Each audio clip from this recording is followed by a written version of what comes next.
분을 품고 있으면 틈이 생긴다라고 하는 제목으로 하나님 말씀 나누겠습니다. 그 에베소서가 우리에게 말하고자 하는 게 뭐냐면 우리의 새로운 정체성입니다. 그러니까 우리가 하나님의 아들들이다. 우리가 하나님의 기업이다. 하나님의 영광의 찬송이다. 에베소서 1장부터 계속해서 우리가 누구인지를 말하고 있는 겁니다. 그런데 이제 우리의 그 정체성에 대해서 계속 강조할 때 지난주에도 말씀드렸지만 가장 중요한 정체성, 그리고 에베소서에서 사도 바울이 가장 우리에게 알려주고 싶은 우리의 새로운 정체성은 뭐냐면 우리가 그리스도 안에서 새롭게 피조된 그리스도의 몸을 이룬 지체다, 이런 겁니다. 그러니까 이 새로운 정체성 안에서 우리가 나를 단순히 하나님을 믿는 개인으로만 인식할 수 없는, 그러니까 우리가 예수를 믿고 예수 안에 함께하게 되는 순간, 예수에게 접붙여지는 순간, 예수에게 접붙여진 다른 예수 믿는 모든 사람들과 우리는 하나야 라고 하는 인식, 이게 이제 새로운 정체성에 부여되는 것입니다. 그러니까 예수를 믿는다는 것은, 그리고 성도가 된다는 것은 새 사람을 입는 것인데, 이 새 사람의 정체성에는 나를 예수 믿는 다른 사람과 구별해서 생각해낼 수가 없는 겁니다. 나는 곧 공동체이고 공동체는 곧 나라고 하는 인식이 예수 믿는 새로운 정체성을 가진 성도들의 분명한 정체성이 되어야 한다는 겁니다. 이것을 다양한 비유를 통해서, 다양한 그 방식을 통해서 우리가 계속 강조하고 있고 4장 24절까지 이 얘기를 계속하고 있는 거예요. 그러니까 우리가 이런 우리의 정체성 안에서 지금 권면받고 있는 권면이라는 것을 이해해야 됩니다. 그래서 지난주에도 단순히 이제 그런즉 너희들이 거짓을 버리고 참된 것을 말하라 라고 할 때, 그냥 단순히 거짓말하지 말고 참된 말을 말하라 라는 의미를 넘어서서, 그러니까 우리의 새로운 정체성에 걸맞는 삶의 가장 기초가 되는 권면이야, 이렇게 말을 하는 거죠. 그리고 오늘 두 번째로 이어지는 이 권면도 우리의 새로운 정체성에 근거한 권면으로 받아들이면서 이 권면이 의미하는 바가 무엇일지를 깊이 이해하려고 해야 이 권면의 의미가 드러나는 겁니다. 분노하지 말아라. 그리고 분을 내더라도 분을 품고 해가 지도록 분을 품고 있지 말아라. 분을 내더라도 죄 짓지 말아라 하고 하는 이 권면이 바로 이런 새로운 정체성을 지키고 그 새로운 정체성에 기초한 권면이라는 것을 인식하면서 우리가 이 말씀을 읽는 것이, 그리고 이 권면을 받아들이는 것이 굉장히 중요한 부분이다, 저는 생각이 듭니다. 일단 먼저 오늘 그 본문의 내용, 그 권면의 내용을 좀 살펴보기 원하는데, 오늘 권면은 이렇게 시작합니다. 분을 내어도 죄를 짓지 말아라. 이 권면은 분을 내지 말아라 이런 말이 아니죠. 분을 내어도 죄를 짓지 말아라 이렇게 돼 있으니까 분을 내지 말라는 권면이 아니라 분을 내더라도 그것이 죄가 되지 않도록 하는 권면입니다. 분노를 금지하는 게 아니라 분노가 죄가 되는 것을 금지하는 거예요. 그렇죠? 두 번째, 그 다음 권면도 한번 볼게요. 두 번째 권면은 뭐냐면 해가 지도록 분을 품지 말라는 겁니다. 이 말은 분을 품지 말아야 된다 보다 해가 지도록 분을 품고 계속 품고 있는 것을 금지하는 거예요. 그죠? 근데 이걸 문자적으로 어떤 사람은 적용할 때 분노를 가지고 하루를 넘기면 그것은 죄다, 이렇게 말하거나, 아니면은 분노를 낮에 하는 건 괜찮다, 이렇게 적용하면은 말귀를 진짜 못 알아듣는 사람인 거죠. 그러니까 이 지금 분을 내어도 그 해가 지도록 분을 품고 있지 말아라 라고 하는 말은, 내가 분노할 때, 분노가 일어날 때 그 분노를 품고 계속 처리하지 않은 채 분노를 품고 살아가지 말라, 이런 겁니다. 그렇죠? 그러니까 분노가 일어나는 것에 대해서 지금 뭐라고 하는 게 아니라 분노가 죄가 되고 분노를 처리하지 않는 게 문제가 되는 거예요. 그리고 그것이 아까 제가 처음 설명드렸던 것처럼 왜 주어졌는가, 어떤 문맥에서 주어졌는가? 우리의 새로운 정체성에 근거해서 그 새로운 정체성을 그 성장시키고 유지시키고 새로운 정체성에 걸맞는 삶을 살기 위해서 이 권면이 주어졌다는 것을 우리는 기억해야 되는 겁니다. 오늘 권면의 핵심은 즉 그 분노를 제대로 처리할 수 있어야 된다, 이런 권면이 되는데, 그렇다면 우리가 분노를 도대체 어떻게 처리해야 되는 것인가, 이런 것들을 한번 먼저 생각해 봐야 될 것 같습니다. 분노가 뭘까요? 분노. 여러분, 어떤 상황에 우리가 분노하죠? 우리 굉장히 다양한 상황에 분노를 많이 하죠. 네. 아마 이번 한 주도 여러분들 분노 많이 하셨을 것 같은데 안 그러신가요? 어떤 사람만 생각해도 분노가 일어나기도 하고, 어떤 특정한 상황이 벌어지기만 해도 분노가 일어나는 그런 상황이 있습니다. 그리고 어떤 사람은 뭐 자기만 생각하는, 남들은 분노하지 않지만 또 자기가 생각하는 분노의 상황이 있죠. 어떤 사람은 그 교통 질서 안 지키는 거 굉장히 분노하는 사람이 있어요. 막 차 운전하다가도 막 누가 이렇게 제대로 그 법을 안 지키면은 차에서 엄청 분노하는 그런 사람 있지 않습니까? 예.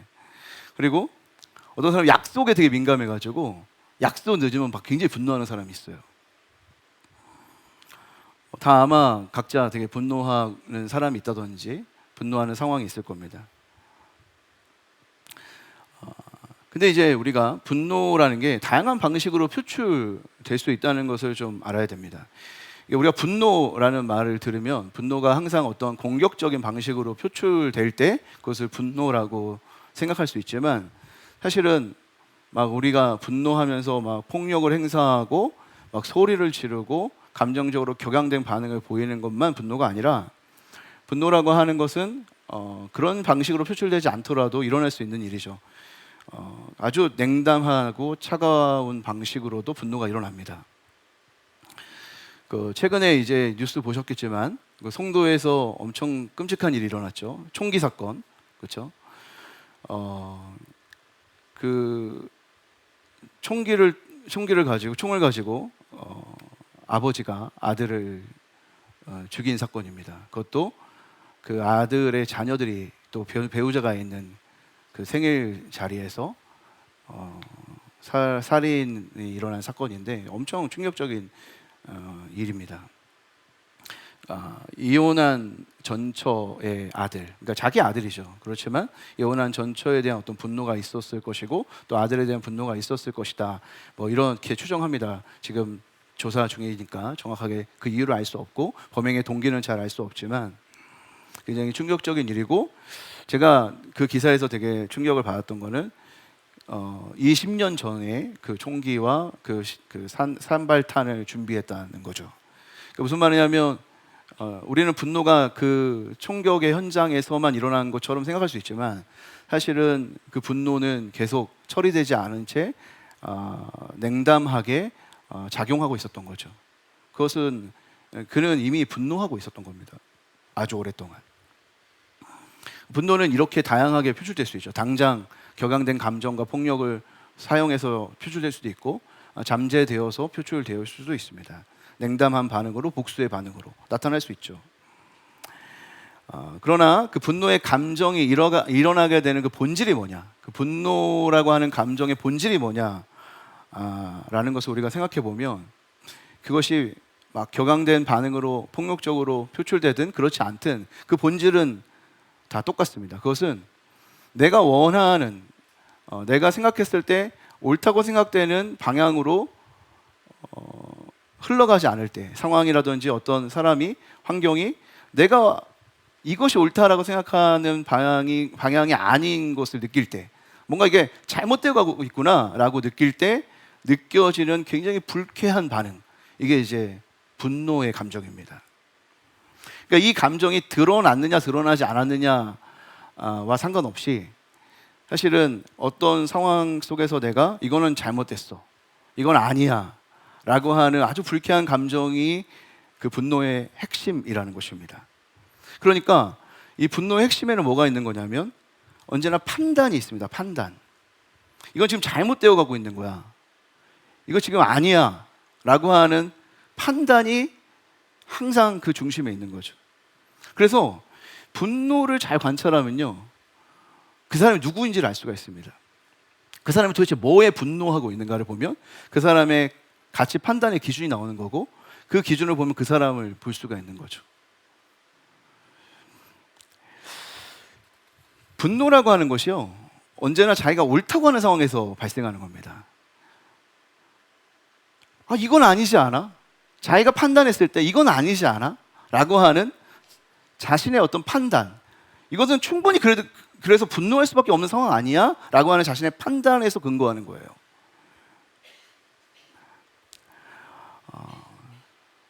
그렇지만 사실은 그 판단이 항상 옳은 건 아닙니다.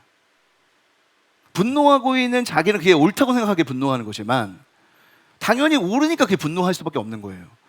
아니 왜 이런 일이 일어나는 거야? 아니 나한테 왜 이런 대우를 하는 거야? 아니 도대체 왜 이런 상황을 만드는 거야? 라고 하는 불만을 표출할 때는 그래서는 안 된다고 하는 자신의 판단이 거기 들어가 있는 거고, 분노할 만한 충분한 이유가 자기에게 있는 겁니다.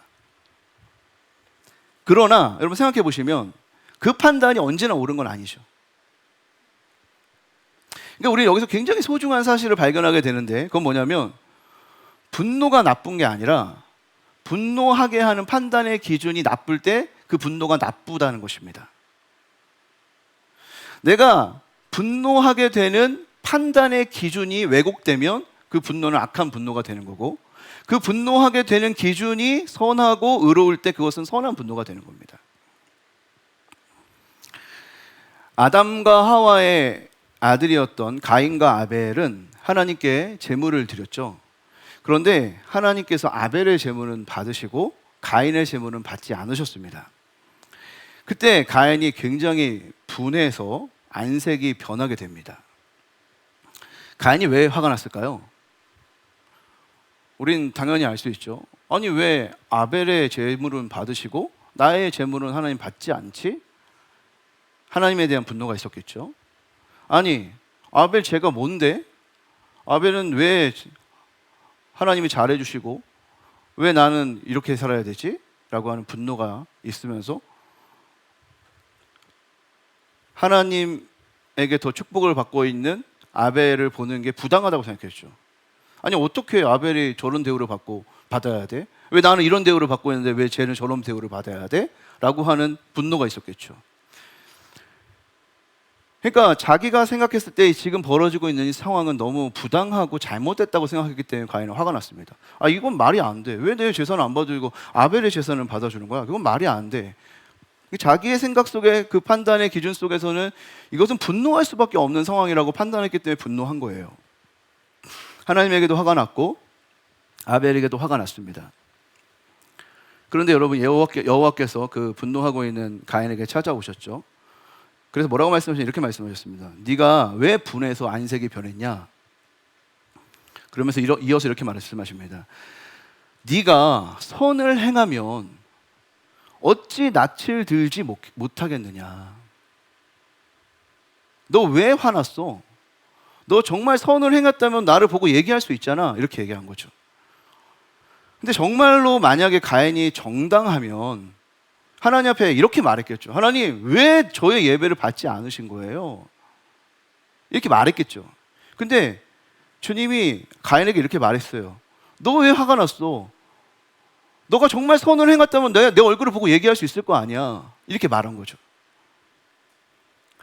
근데 정작 하나님 앞에서 가인은 화를 냈어요? 못 냈어요? 못 냈어요. 자기가 선을 행하지 않은 걸 알고 있고 자기가 하나님 앞에 드리는 그 제물을 하나님 받지 않으실 만한 이유가 있다는 걸 자기가 알았어요. 하나님 앞에서는 감출 수가 없었어요. 항변할 수가 없었어요. 그런데 가인이 화가 난 이유는 뭐냐면 지금 이 상황 속에서는 화를 낼 만한 상황이라고 자기가 판단한 거예요. 자기가 선을 행했는지 안 했는지 다른 사람 모르잖아요. 그러니까 지금 이 상황 속에서 겉으로 볼 때 자신이 이렇게 충분히 화를 낼 만한 상황이라고 스스로 생각한 거예요. 자신의 판단 기준에. 그러니까 자기 자신을 보지 못하고 자기 판단의 기준이 왜곡되어 있다는 걸 보지 못하고 모든 사람들이 이것을 동의해 줄 거야. 이 정도면 화를 낼 만한 거야 라고 스스로 생각하고 있기 때문에 화를 내는 겁니다.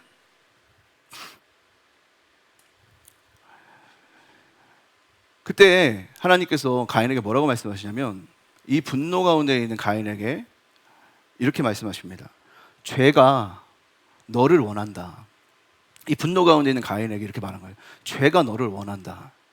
그렇지만 너는 이 죄를 다스려야 된다. 이렇게 말해요. 여러분, 가인이요, 이 분노의 상황 속에서 이 죄를 다스렸을까요? 다스리지 못했을까요? 못했죠. 죄를 다스리지 못해서요, 결국에 동생 아벨을 죽였습니다. 생각해 볼게요. 가인이 다스려야 할 죄라고 하는 것은 무엇이었을까요? 그것은 가인의 판단 기준입니다. 이 상황이 잘못됐다고 느끼는 그 판단의 기준이 잘못됐다는 것을 알고 다스렸어야 해요. 그래야 죄를 짓지 않을 수 있었죠. 내가 지금 판단하고 있는 이 판단의 기준이 잘못됐구나라는 것을 알고 깨닫고 다스려야 분노를 표출하지 않았겠죠. 그러나 그렇지 못했기 때문에 그는 자신이 생각하는 정의의 이름으로 아벨을 죽인 거예요. 분노가 나쁜 게 아니라 분노를 하게 된 판단의 기준이 나쁘면 죄를 짓게 되는 겁니다. 다윗의 분노를 한번 생각해 볼게요. 골리앗이요, 이스라엘 백성들을 조롱합니다. 너희들 중에 나를 대적할 사람이 없단 말인가? 골리앗이 거인이니까 아무도 그 앞에서 싸우려고 하지 않는 거예요. 그때 이제 다윗이 골리앗이 조롱하는 소리를 들었어요. 하나님의 이름을 모욕하는 것을 들은 거예요. 그때 다윗의 마음에 분노가 일어났어요. 아니, 이 할례받지 않은 저 이방 민족이 우리 여호와 하나님의 이름을 더럽힌다니, 모욕한다니, 거기에 분노가 일어났어요. 그래서 아무도 그 위험한 골리앗과 싸우려고 하지 않을 때 내가 싸우겠다고 앞에 나갔어요. 근데 그 모습을 지켜보던 엘리압이 분노했습니다. 그 형, 첫 번째 형이거든요. 다윗의 첫 번째 형 엘리압이 화가 났어요. 야, 너 여기 왜 왔어? 너가 뭔데 여기 전쟁터에 나온 거야? 너 지금 들에 있는 양하고 지금 돌봐야 될 그 양들 너 누구에게 맡기고 여기 온 거야? 왜 네 할 일을 제대로 안 하고 있어? 거기 뭐라고 되어 있냐면 네 교만과 네 완악함을 나는 알아. 이렇게 말해요. 지금 왜 엘리압이 화가 났을까요? 다윗이 지금 자기가 골리앗과 싸우겠습니다 라고 이렇게 자언을 했는데 그 큰형 엘리압이 왜 화가 났죠? 자기가 생각했을 때 다윗이 나서는 것은 옳지 않다고 생각하는 거예요. 야, 지금 이스라엘 모든 군사들이 지금 다 두려워하고 있는데 네가 뭔데 도대체 교만하게 네가 앞에 나서려고 하는 거야? 이게 얼마나 말이 안 되는 상황인 줄 알아? 자기가 봤을 땐 그런 거죠. 교만하다고 본 거예요, 다윗이. 그리고 다윗이 그 안에는 명예도 얻고 부도 얻고 싶은 그런 완악한 마음을 가지고 있어서 그렇게 앞에 막 주님의 이름을 가지고 막 얘기하지만 명예를 얻을 수 있다고 생각하고 성공을 얻을 수 있다고 생각하니까 저렇게 앞에 나서려고 한다는 그런 마음을 자기가 판단한 거예요. 그러니까 엘리압이 그런 판단하고 있으니까 다윗을 보면서 분노하는 거예요. 너 도대체 왜 그러는 거야? 이렇게 분노하죠.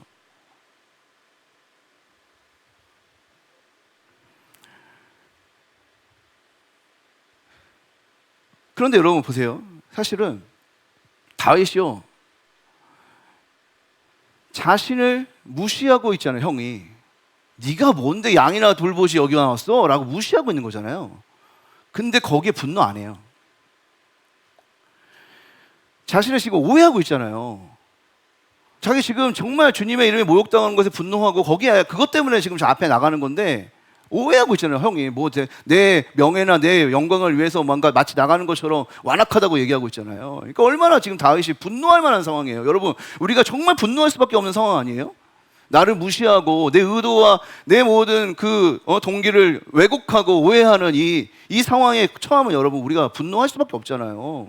근데 다윗이 여기에는 분노를 안 해요. 다윗이 분노하는 건 어떤 데서 지금 분노하고 있다고요? 주님의 이름이 모욕당하는 것에 분노해요. 거기에 분노해서 반응하고 살아요, 지금. 그러니까 분노는 분노 그 자체가 문제가 아니라는 거예요. 그 분노가 일어나게 된 가치 판단, 그 판단이 문제죠. 그러니까 분노 중에 여러분 다스려야 하는, 그 분노를 다스려야 한다는 것은 뭐냐면 분노하게 하는 그 판단의 기준을 다스려야 한다는 뜻입니다. 이 분노의 상황 속에서 분노하게 된 그 판단의 기준을 살펴보면서 도대체 왜 분노하게 됐는가에 대한 그 기준을 자꾸 생각해 보는 게 중요한 거예요. 그리고 거기를 다스려야 되는 겁니다. 가인처럼요, 자신의 죄를 사람들이 보지 못한다고 해서 이 상황은 충분히 분노할 수 있는 상황이야 라고 하는 자기의 그 판단 기준에 머물러서 분노하면 죄를 짓는 거죠. 엘리압처럼 다윗과 같은 자들은 이런 데 나서면 안 돼, 그렇게 자기 멋대로 생각하고 있는 거잖아요. 근데 거기에 근거해가지고 분노하면, 그것을 처리하지 않으면, 그 판단의 기준이 잘못되어 있다는 것을 알지 못하면 죄를 짓는 거죠. 그 분노가 도대체 왜 분노하게 되는지에 대한 판단 기준을 살펴보는 게 너무너무 중요한 겁니다. 그래서 오늘 지금 분노하더라도 죄를 짓지 말고, 분노가 있을 때 분노를 품고 지내면 안 된다라고 말할 때, 이 분노의 처리라고 하는 건 뭐냐면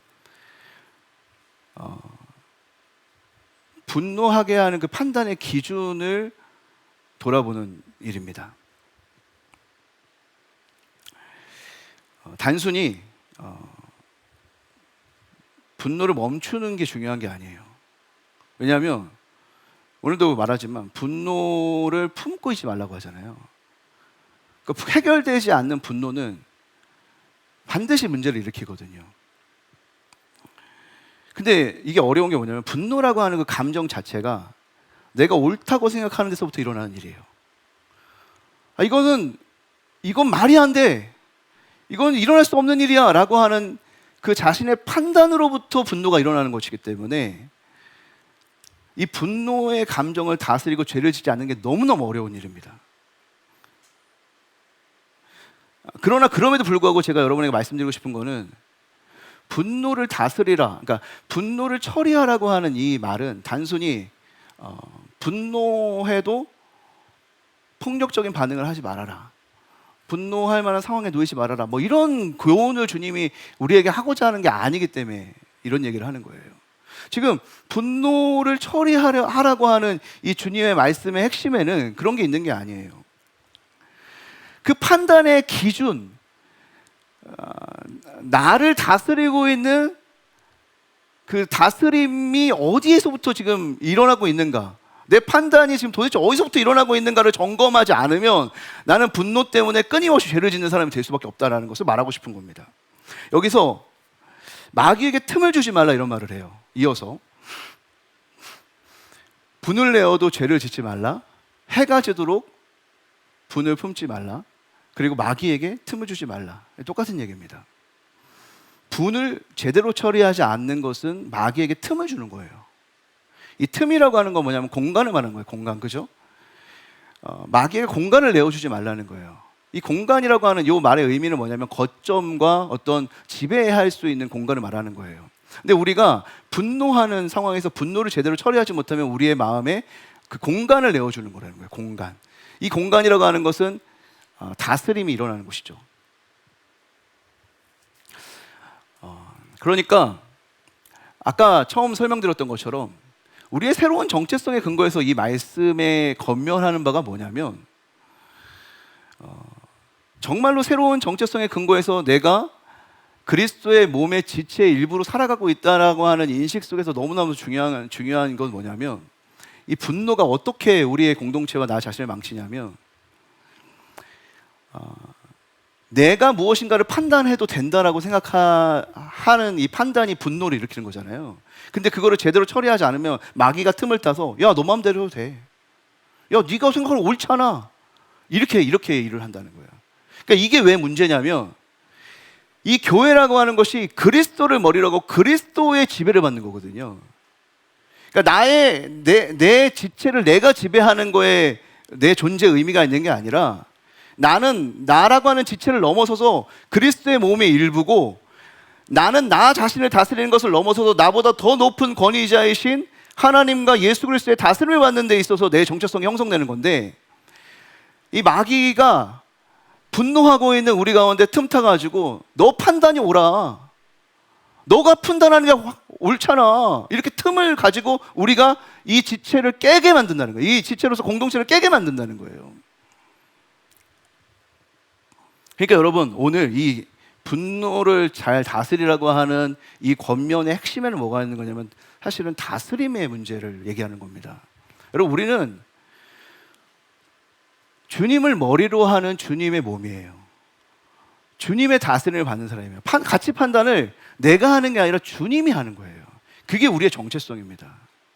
내가 내 유익을 위해 판단하는 게 아니라 내 옳음을 위해 판단하는 게 아니라 주님의 옳음과 주님의 이름에 판단하는 거예요. 그거에 근거해서 판단하는 거예요. 그 분노가 있을 때 그건 선한 분노가 되는 거고 내 지체, 나 한 사람의 영광과 유익과 이름을 위해서 판단할 때 그것은 악한 분노가 되는 겁니다. 포도원 품꾼의 비유가 있죠. 예수님이 포도원 품꾼의 비유를 말씀하셨는데 이런 비유예요.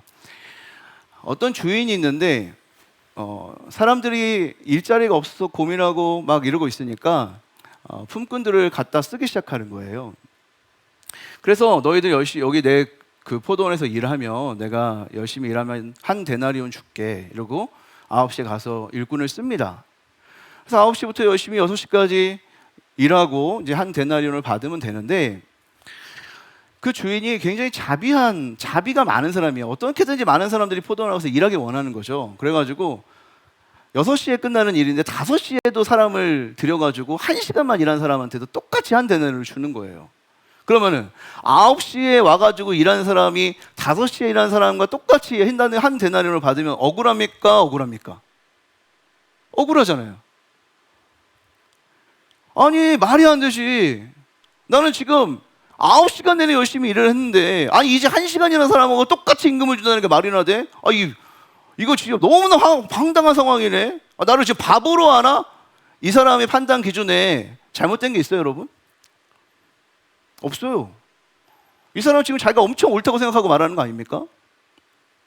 자기가 봤을 때 이건 너무나 옳은 거죠. 이건 너무 불공평합니다.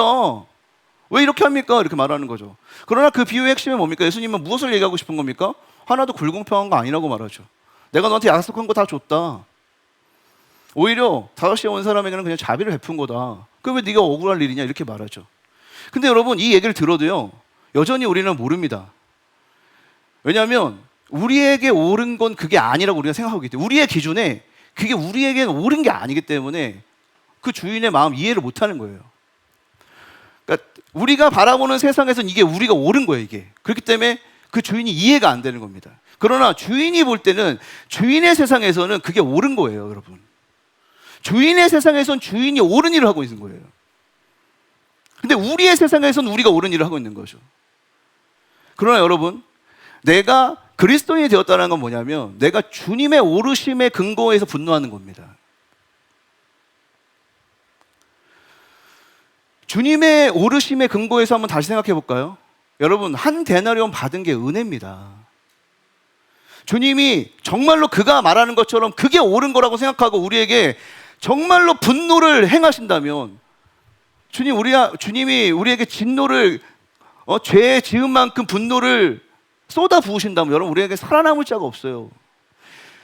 주님의 나라에 그 주님이 자비하셔서 그 진노를 견딜 만한 그 자비를 베풀어 주셨기 때문에 우리가 이 자리에 있는 거예요. 한 데나리온도 받을 수 있도록 그 포도원 품꾼이 일자리를 얻어서 거기에 간 것이 은혜란 말이에요. 근데 그 하나님 나라의 의를 아무것도 모르고 자기가 생각하는 좁은 세계에 갇혀가지고 그게 옳은 거 아닙니까 하면 그건 옳은 게 아니잖아요. 그건 자기가 옳은 거예요. 주님이 옳다고 하는 게 아니란 말이에요.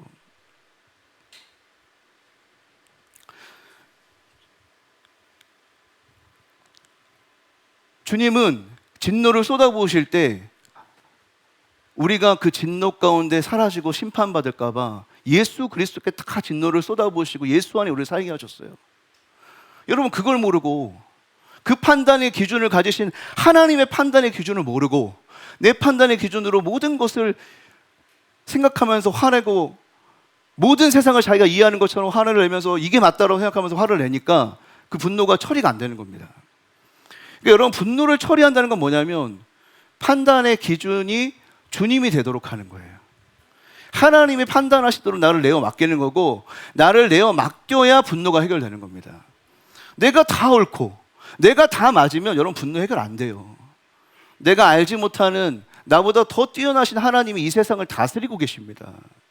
그리고 그 하나님의 다스림 안에 여러분, 우리는 말로 다 할 수 없는 은혜를 받았어요. 여러분이 9시에 왔는지 12시에 왔는지 3시에 왔는지 전 모르겠지만 중요한 건 뭐냐면 하나님의 이 다스리심을 받고 그 하나님의 은혜를 깨닫고 5시에 왔든 3시에 왔든 감사하는 사람만이 그 자리에 합당한 사람인 겁니다. 주님의 교회예요. 그게 주님의 교회입니다. 여러분, 오늘 주님이 우리에게 새로운 정체성이 뭔지를, 우리 주님의 교회의 새로운 정체성이 뭔지를 가르쳐 주셨어요. 그리고 결국 이 문제의 핵심에는 이 교회는 누가 다스려야 되는가, 이 새로운 사회는 과연 누가 다스려야 하는가에 대한 문제를 우리에게 남겨두신 것입니다. 여러분, 우리를 주님의 교회로 부르셨어요. 누구를 따르시겠습니까?